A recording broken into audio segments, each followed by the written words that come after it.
Hi, for our SCR 502 project, we have made a language called HDMRLang, human defined minimalist runtime language. We are team 17. I'm Dhruv Sanjay Rao, and my teammates are Harshit, Mansi, and Ritvik. So, what is HDMRLang? Uh, it is inspired by Python's simplicity and the structure of C. It supports arithmetic, logic, conditions, and loops. We have built it using Antler, Python, and Java. It is very light. It is a very lightweight language. Then, what is the motivation behind it? We wanted existing languages like Python and C are very powerful and very good, but for beginners, they turn out to be very complex. Uh, our language offers a very minimalist approach and very simple approach to a complete language for anyone who wants to learn how to code. Um, it focuses on arithmetic, logic, and conditionals. Yeah, and now for the system and tools. For the compiler and runtime, we have used Python. For the parser generation, we use Antler, and we have used Java as a runtime dependency, and it supports Windows, Mac, and Linux. And for additional tools, we have used VS Code and PyCharm. So, what are the key features of HDMRLang?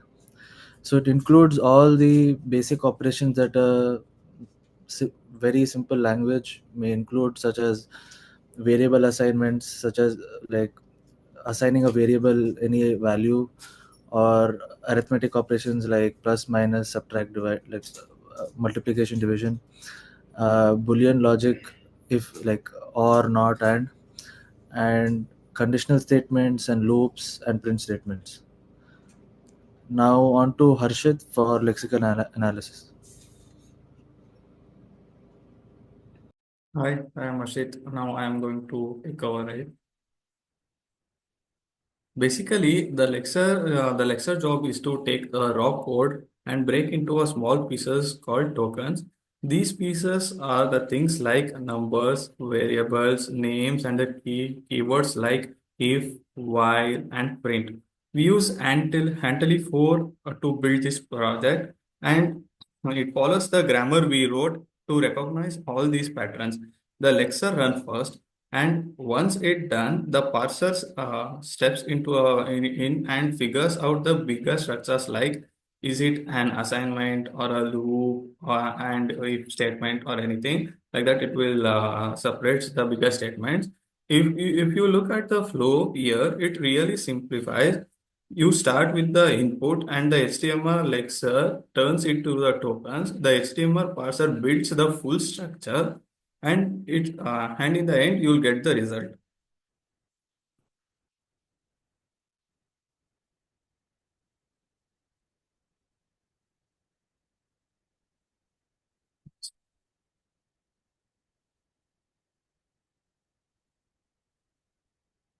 And now let me explain about the grammar of the program.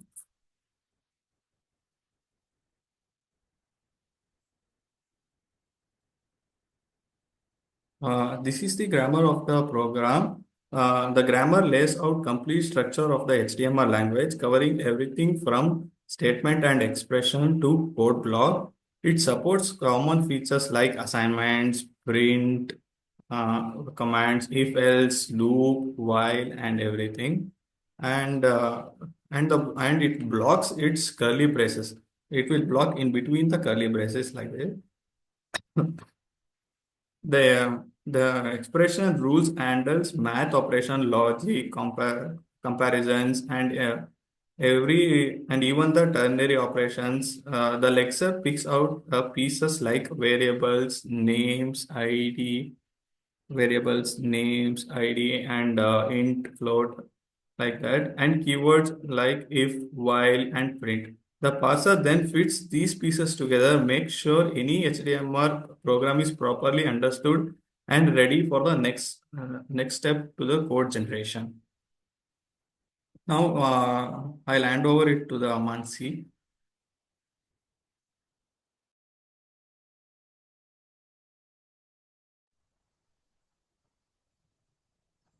Hello everyone, this is Mansi.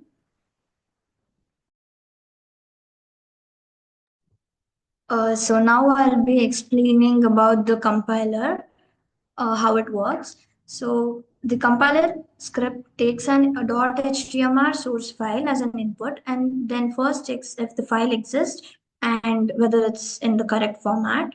It then uses Antler to tokenize and pass the source code, building a parse tree of the program structure. Then the code generator visits each part of the tree and converts it into based intermediate code, that is IR instructions. Then these instructions are saved into an .html out file, which the runtime later reads and executes. If any syntax or processing error occurs, the script prints clear error messages to help debug the issue. Harshit, can you just show the code?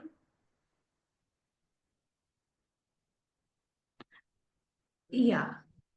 So basically, what I've just explained is this, and then let's move on to the runtime. So here our runtime is a Python virtual machine. It maintains a stack and memory map to execute instructions like addition, subtraction, division, print, as well as control flow commands like CMP, JZ, and JMPs. For example, in a while loop, it jumps back to the start of the loop until the condition becomes false. And we'll see how does the compiler and runtime agree on the intermediate form. Come back to the PPT. Yeah, so the compiler outputs .html out files containing stack-based IR instructions. The runtime reads these files and executes each instructions line by line. This shared format ensures compatibility between compiler and runtime as required. So next slide, please. Yeah, this is the execution flow I just explained. Yeah, it just takes the source code and then it gives into the IR instructions and run the interpreter using these command and then the output is displayed. So Rutvik will be taking over next. Hey, So hi, Ritvik. I'm Ritvik. I'm going to be explaining about the outputs that we have got from the sample programs that we have written.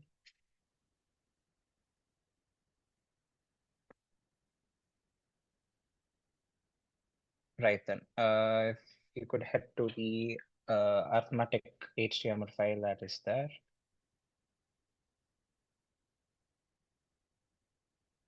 Right, so this is the output of the arithmetic file. If you could head to the HTML file that we have written. Yeah, sorry about that. Yep. So right now, as explained by Mansi, that there's a certain flow that we have maintained that we have tried to execute while making this program. So first, as Mansi explained, we write the HTML code, then we run the compiler, and then it generates an IR output, and then we run the interpreter, and the output is displayed in the console. So when we go to the arithmetic HTML file, we can see that we have written the logic according to the grammar that we have explained. So here we have written a small code wherein x takes a value 10, y takes a value 5, and we have done the four basic arithmetic operations: sum, difference, product, and quotient. And we are printing the sum, difference, product, and quotient. So now once we run the file, we get the output in the HTML out file that is corresponding to the particular arithmetic HTML file that we write. So here we can see that uh, in the previous slide, yep, we have loaded the values of x and y, and according to that, we have generated the sum, the difference, the product, and the quotient. And they're stored in these particular values. And at the end, you can see that these values are printed. So heading to the second logic that we have explained, and that's a Boolean logic. So here, x takes the true is given to the variable x, and false is given to the variable y. And we're doing the three basic Boolean operations, that's and, or, and not. And the results are printed according to the logics that are written. once we head to the output of the Boolean logic file, yep, as we can see that the output is in accordance with the logic that we have written for the Boolean logic. So based on the given values, the Boolean logic is going to work. So now if we head into the code, if Harshit, if you could run the code for me, please. Yeah.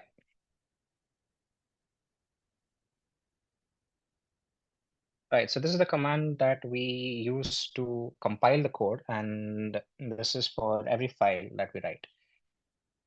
So here, first what we do is we run the compiler, and in the output, after we run it, we can see that an output has been generated uh, based on the arithmetic logic that is written. So if we can go to the arithmetic.html file just to show it once. Yep. So as explained in the PPT, these are the values that have been loaded. X is equal to 10 and Y is equal to 5. And we have compiled the code. And once we run the output from the terminal, in the runtime section of the code, the output is going to be generated based on the values that have been entered in the HTML file. Right then. So as X took the value 10 and Y took the value 5, you can see that the sum is 15, the difference is 5, the product is 50, and the quotient, if you divide 10 and 5, we get the value as 2. So this is how the flow of our programming language has been executed. The HDMR is run with the compiler, and then it generates the IR, and once the interpreter is run, the output is displayed in the console. So over the course of developing this entire language, we were faced with a lot of challenges. So learning the Antler LL parsing and grammar design, running Java and Python for Antler parser, debugging runtime bugs in the VMs, that was a big issue for us as we did not have much experience running Antler before. So debugging the runtime bugs and making sure that the Lexer logic was the Lexer tokens was being passed, and writing the G4 file, that is the grammar in accordance with the particular tokens that had to be executed, was also a challenge. So looking at the future scope, so one particular thing that we did discuss was adding static type and error reporting. So at the moment, if there are any syntax errors or any type of errors while writing the program, those are not reported. So that can be one thing that could be added. Optimizing the performance so that we can execute code much faster, making sure that we write concise loops. That is another aspect that we have discussed. And building a GUI-based IDE for easy coding. So graphical user interface with an integration with an IDE makes coding much, much easier.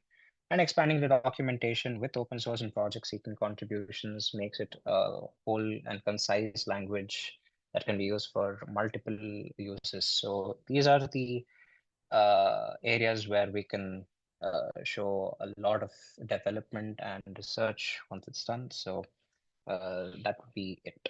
Thank you.